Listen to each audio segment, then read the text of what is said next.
Today's podcast features two separate, unique stories that share a theme: workplace horror stories. The audio from both of these stories has been pulled from our YouTube channel and has been remastered for today's episode. The links to the original YouTube videos are in the description. The first story you'll hear is called Hellfire, and it's about a group of workers who were asked to make a repair inside of a very dangerous, large industrial machine. The second story you'll hear is called The Ninth Compartment, and it is a harrowing true story that was only discovered when a handwritten note was found at the bottom of the ocean. But before we get into today's stories, if you're a fan of the strange, dark, and mysterious delivered in story format, then you've come to the right podcast, because that's all we do, and we upload twice a week, once on Monday and once on Thursday. So if that's of interest to you, please invite the 5-star review button to go on a long bike ride with you. But before you leave, replace the water in their water bottles with hot dog water. Also, please subscribe to the MrBallen podcast wherever you listen to podcasts so you don't miss any of our weekly uploads. Okay, let's get into our first story called Hellfire. In the spring of 2017, Antonio Navarrete was on top of the world. Just a year earlier, the 21-year-old Florida resident had met the love of his life, a young woman named Daisy Martinez. And now Daisy was pregnant, and so she and Antonio were very excited about starting a family together. For the time being, Antonio and Daisy were living with Antonio's parents in his hometown of Waimama, which is a quiet rural suburb just south of Tampa. But Antonio had a bright future ahead of him. Ever since he had graduated high school, he knew what he wanted to do with his life. He wanted to be an auto mechanic, and he had the skills to do it. From the time he was a toddler, he had always been obsessed with cars, breaking apart his toy cars and putting them back together. And then as he got a little bit older, he began drawing these very intricate drawings of cars that he loved or designs for new cars. And then when he was a teenager, he began actually tinkering around with real cars until he finally acquired a car of his own. It was a white Chevy lowrider pickup truck that he tricked out with all these fancy lights and special rims and this huge sound system that took up most of his back seat. It was thanks in part to this truck, which he nicknamed Casper, that Antonio, who was too shy to be much of a ladies' man, met up with Daisy in the first place. Antonio had driven Casper to a local car meetup for other car enthusiasts, where you could basically park your vehicle and you could walk around and see what other people did to upgrade or enhance their vehicles. And so while Antonio was there, he was walking around when he saw on the far side of this meetup, there was this unbelievably beautiful young woman, and he found himself just staring at her. He couldn't help it. And this young woman, who was Daisy, she eventually would look up and she would smile at him, and the rest, as they say, was history. 6 months later, not long after Daisy had moved in with Antonio at his parents' house, and the couple had announced to their delighted families that they were going to have a baby, Antonio got yet another good piece of news. He'd landed a good job with a company that did maintenance work for Tampa Electric Company's Big Bend power plant, which was located in Apollo, Florida, which was about 10 miles to the east of Antonio's parents' home.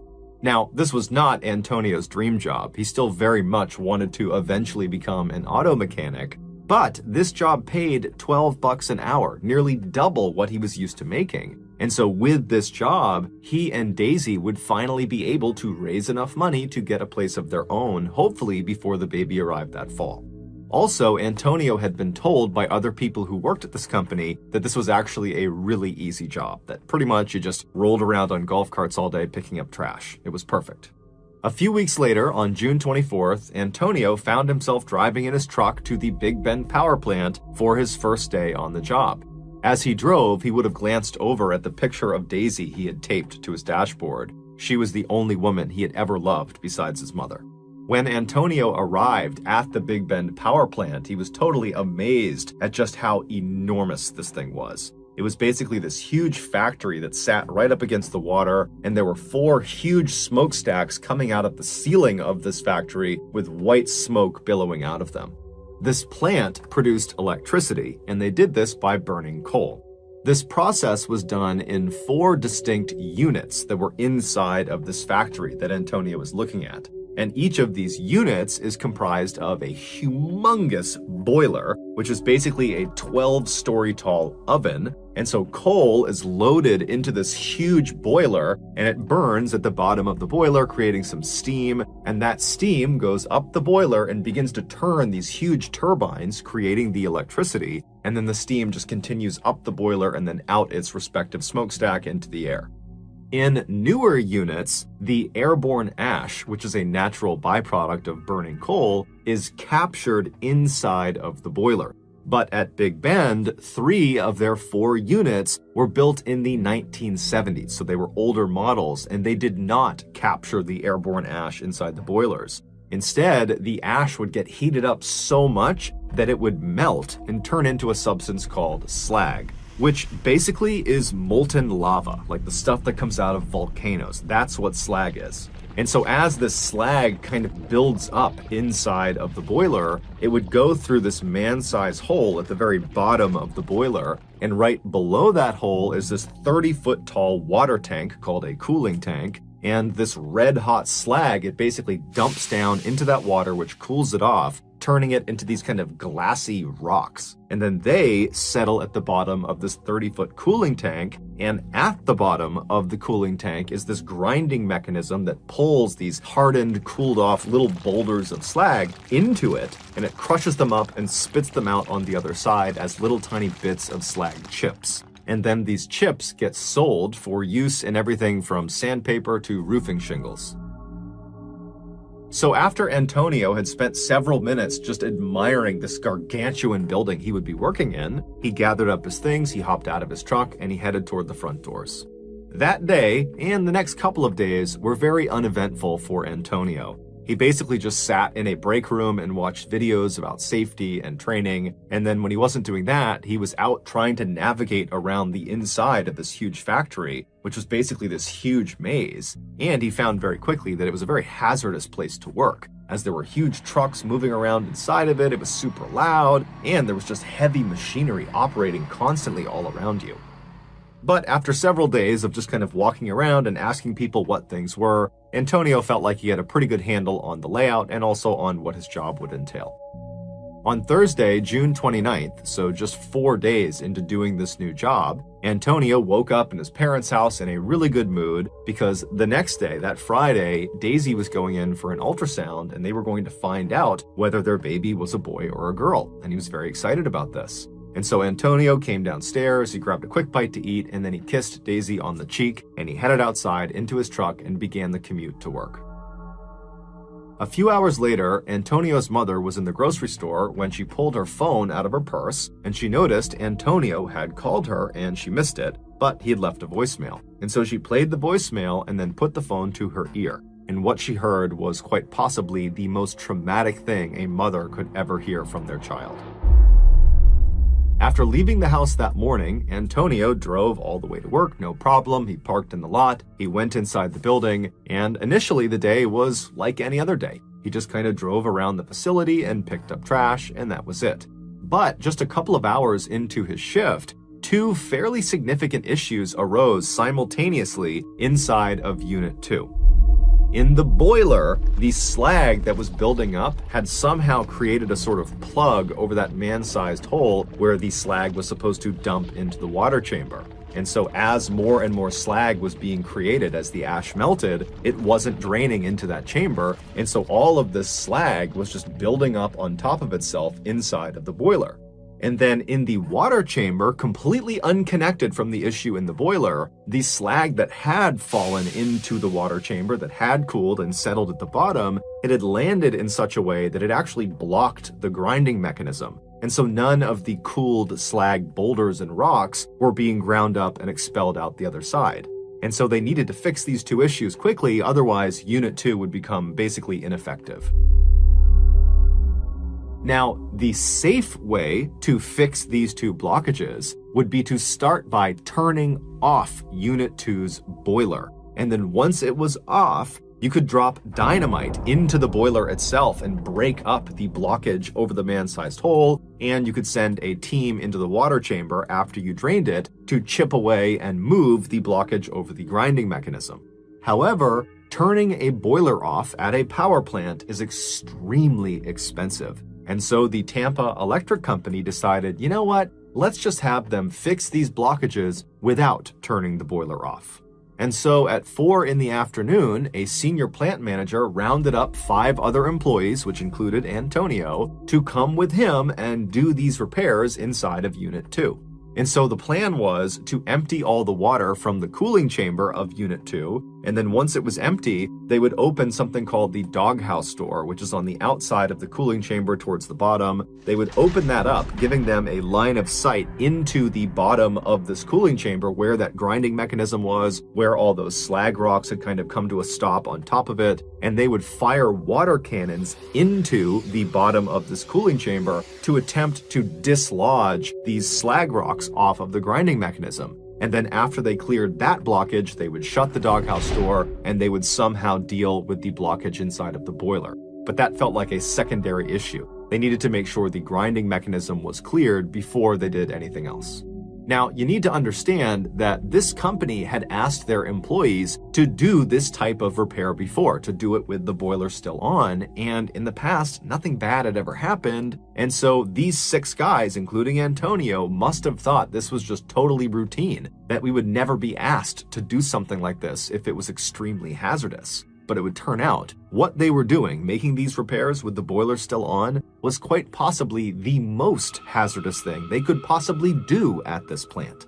But either way, the 6-man team made their way over to Unit 2, and they began taking up positions with their water cannons right in front of the doghouse door. Antonio's job for this operation was actually not to be involved in getting the slag free. He was just going to be there to clean up during and after the operation. And so he stood kind of in front of the doghouse door, but maybe 10 or 15 feet back, just kind of standing back, watching the other guys do their jobs. Now, you need to understand the scale of the machinery in front of Antonio and these other men. You have the water chamber, which is 30 feet tall, and then above the water chamber is the 12-story tall boiler that is still on. So there's coal actively burning inside of it. There's red hot slag, so like lava, just kind of tumbling around inside of it. And the steam inside of this boiler is well over 1,000 degrees Fahrenheit. And so they are dwarfed by this totally dangerous piece of machinery.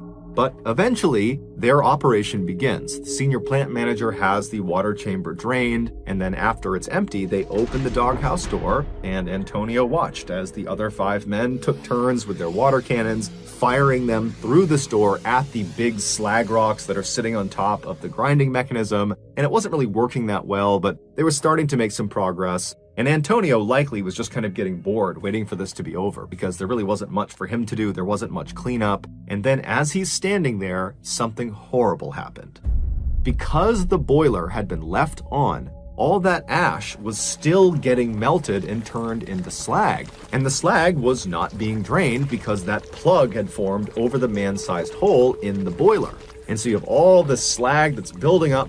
It's getting heavier and heavier and heavier. And about 20 minutes into their cleanup operation, the weight of all that slag broke through that plug, immediately creating an opening where all this red hot slag, this lava came tumbling down. It rebounded on the back end of the empty water tank and shot out of the doghouse door like a tidal wave of hellfire. And in seconds, thousands of gallons of this lava-like substance was all over all 6 men. It was like a wave going over them. And then after the slag hits the ground, they were all standing in 6 inches of basically lava that stretched in 40 feet in any direction.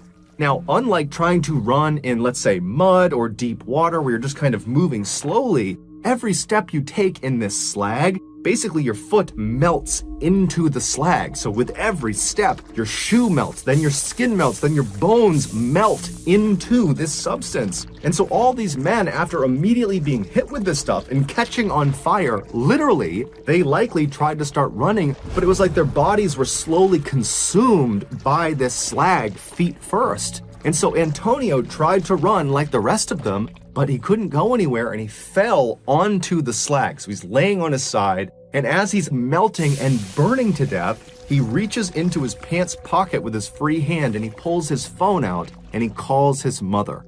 She doesn't pick up, and so he leaves her a voicemail. And all he says is, "Mom, Mom, I'm burning. Please call the cops. Please, Mom." And in the background of this voicemail, all you hear is the hissing sound of the steam and slag pouring out of the boiler.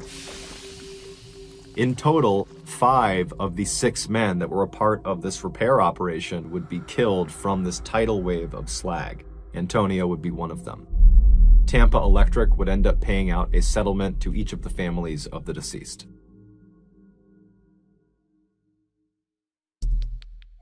The next and final story of today's episode is called The Ninth Compartment.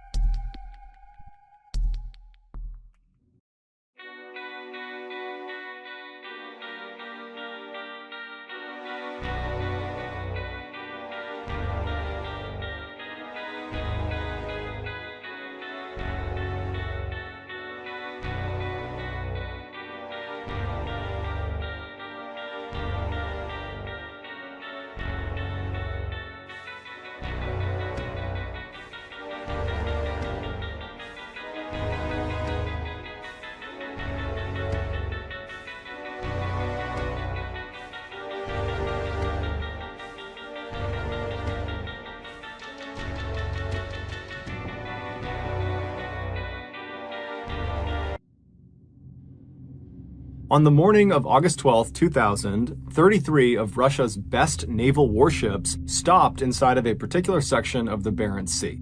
The Barents Sea is this 800-mile stretch of freezing water up in the Arctic Circle just northwest of Russia, and these 33 ships were in this stretch of water for this huge military training exercise. Basically, they were going to run through some war game scenarios, where, for example, one ship would pretend to be an enemy combatant, and the other ships would work on locking onto that ship and firing at them. But of course, they wouldn't use real missiles or torpedoes, they would use duds that didn't actually explode.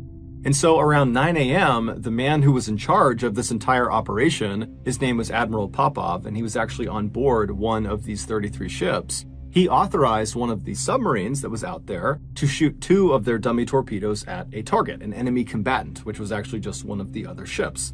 And so as soon as he did this, he was authorizing the start of this multi-day long exercise. And so all day and all night, they're doing these war game scenarios. And by the following morning, so 24 hours into this exercise, Admiral Popov stepped away from the action to speak with Russian reporters on the phone. And during this interview, he tells them that so far, the training exercise is going exactly to plan and that it looks like it will ultimately be a huge success. However, there was a problem. At the same time, Admiral Popov is giving his remarks to the reporters about how well this exercise is going, the family members of some of the crews that were out there as part of this exercise, they heard a rumor that the exercise was not going to plan, that in fact, something bad had happened to one of the ships. But none of the family members had any more information beyond that. Even though this rumor was just that, a rumor, the family members of these crews that are participating in this exercise, they naturally became very worried. And so they all, that morning, began calling the naval base where the 33 ships had originated, asking for more information. And the phone operator on the base that was receiving all of these calls that morning, at first was telling these family members that, no, nothing's going on, I haven't heard anything, there's no issues. But eventually, this phone operator let slip that, in fact, they too had heard the rumor that something bad had happened, and they think it actually might be true. But when this family member who heard this pressured the phone operator for more information, the operator clammed up and said, I can't give you anything else. And so at that point, the family member hung up the phone and called the media and told them what was going on. And the media, as soon as they had the story, they went right to Admiral Popov and they said, hey, can you address this rumor? And he didn't. He did not respond to any of the media's inquiries. And in a weird way, that was kind of reassuring to the family members of these crews because they're thinking, if Admiral Popov is just kind of ignoring this rumor and he's staying out there out on the Barents Sea still conducting this exercise, then certainly nothing bad could have happened, right? And so for the rest of that day, Sunday, the family members of these crews and the media just kind of did nothing because there wasn't anything else to do besides wait to see if there was any new news coming out of this exercise. And the following day, on Monday the 14th, so 48 hours after the start of this training exercise, there would be news. Russian officials would go on TV and they would address the rumor by saying, well, yeah, it is true. Something did happen out during this exercise. The Kursk, which was the name of one of the submarines that was one of the 33 ships that was part of this exercise, they experienced some minor technical difficulties that forced them to ground their vessel at the bottom of the Barents Sea. But don't worry, this is normal. We're in touch with them through the radio. Everybody is fine. We are pumping air and power into their submarine, and before long, we will have them back on the surface. There's nothing to worry about. Now, naturally, the family members of the Kursk crew specifically, they panicked when they heard this, because even though the government is acting totally confident that everything is fine, they did not feel confident that everything was fine. Their family members are trapped on the bottom of the ocean. But at the same time, they remembered the Kursk, the actual submarine, was a very special and very safe submarine.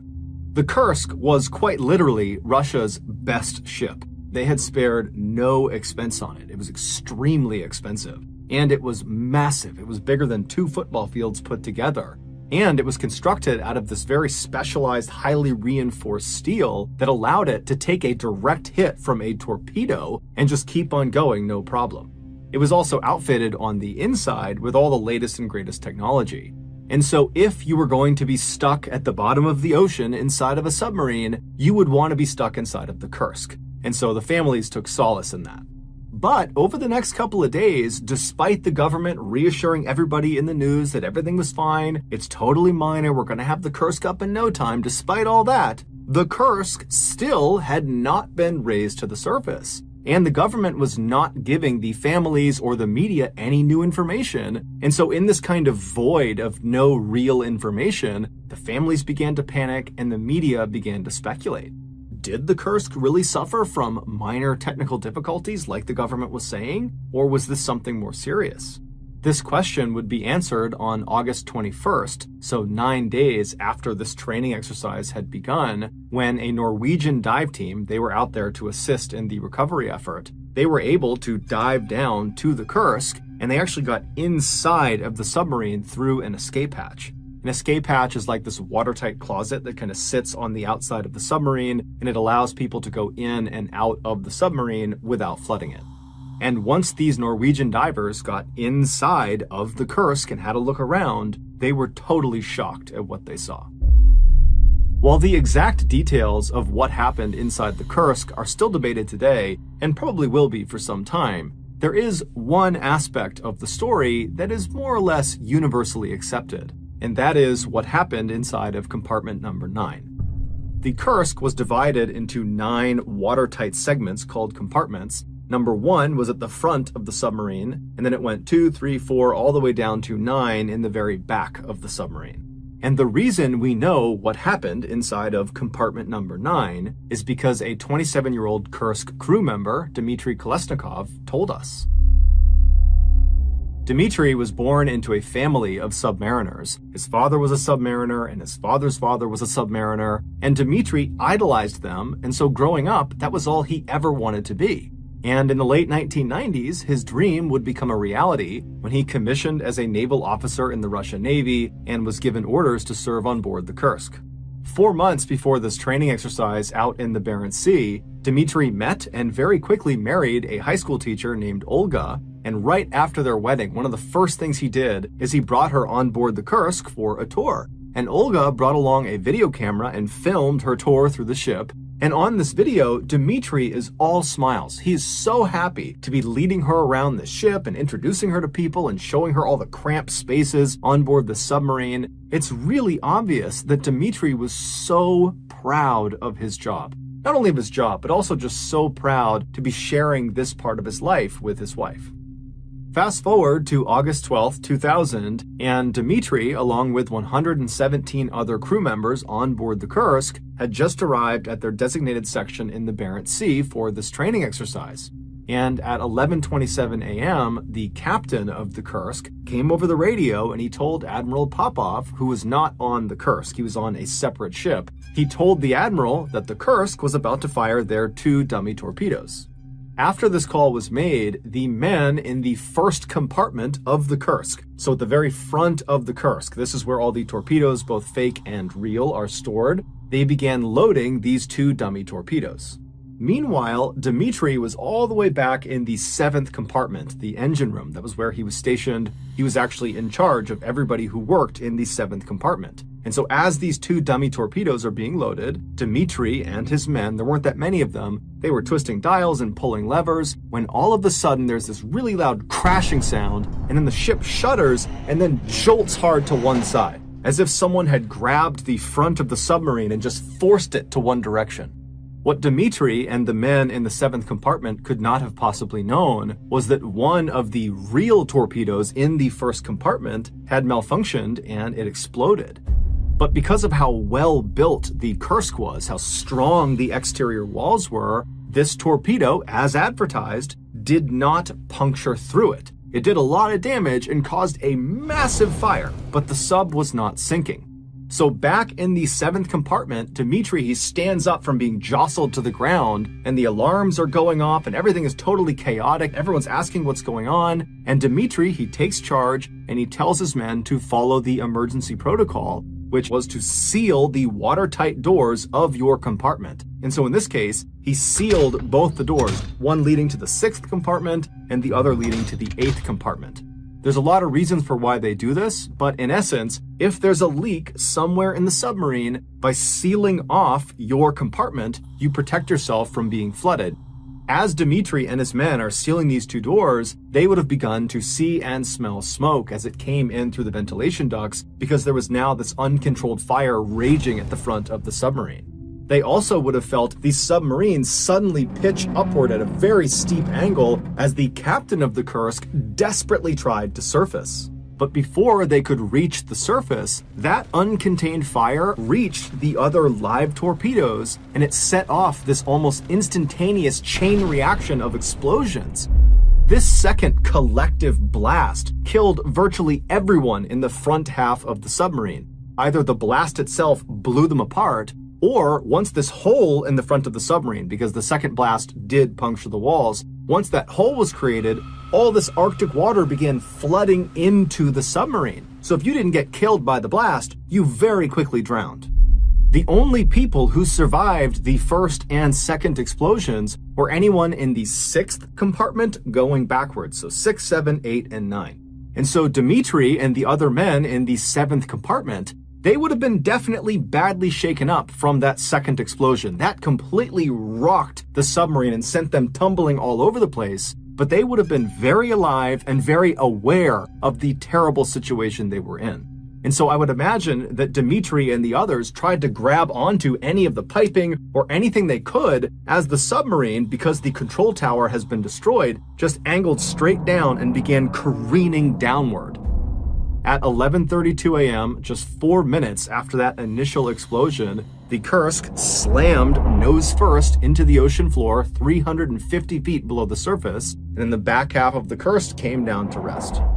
We don't know exactly what happened on board the Kursk for those first 2 hours after they hit the ocean floor. What we do know is they had power, so there was light inside of the submarine.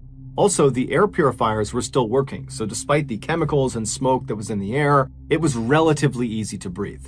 During those first 2 hours, we also know that at some point, Dmitry and the other men in his compartment must have heard banging coming from the 6th compartment, because remember, they had sealed off the doors both to the 8th and the 6th compartment. And so Dmitry decided to break emergency protocol, and he opened the door to the 6th compartment to allow any of the survivors that were banging on the door to come into their compartment.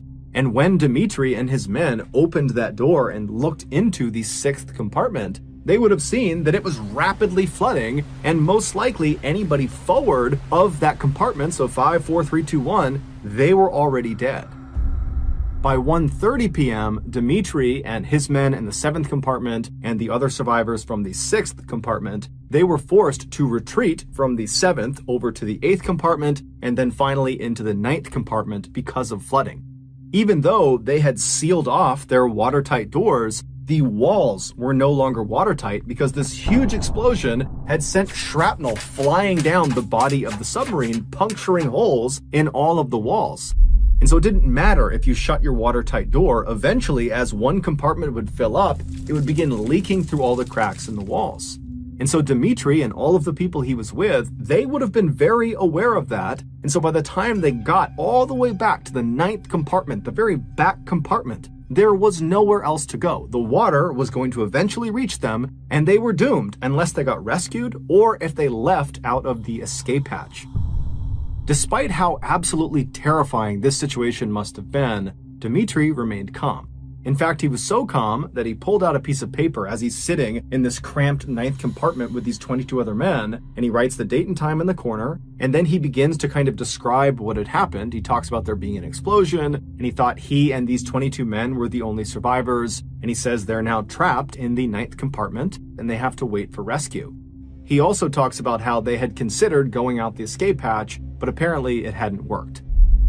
After Dmitri wrote this very neat, very legible, very organized note, he folded it up and put it in his pocket, and then for the next hour and a half, he sat inside of the 9th compartment with the 22 others, and the power went out, which thrust them into absolute pitch darkness. I mean, completely black inside of there, and the temperatures, because the power was out, suddenly began to plummet, and then the worst part was the water began seeping through the walls.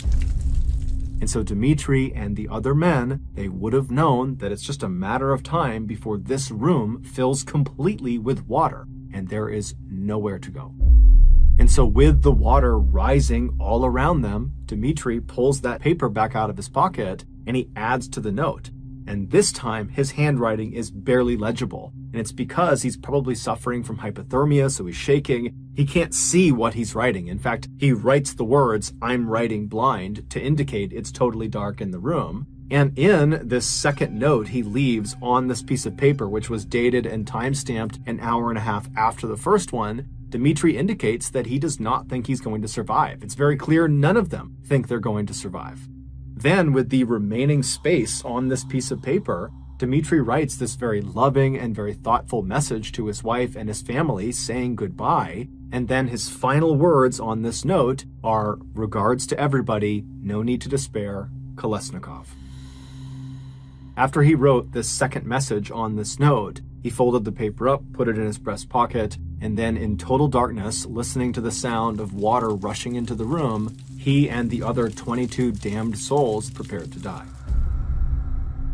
We don't know how long Dmitri and the other 22 men survived in compartment 9, but experts say the entire Kursk submarine was completely flooded 8 hours after the initial explosion.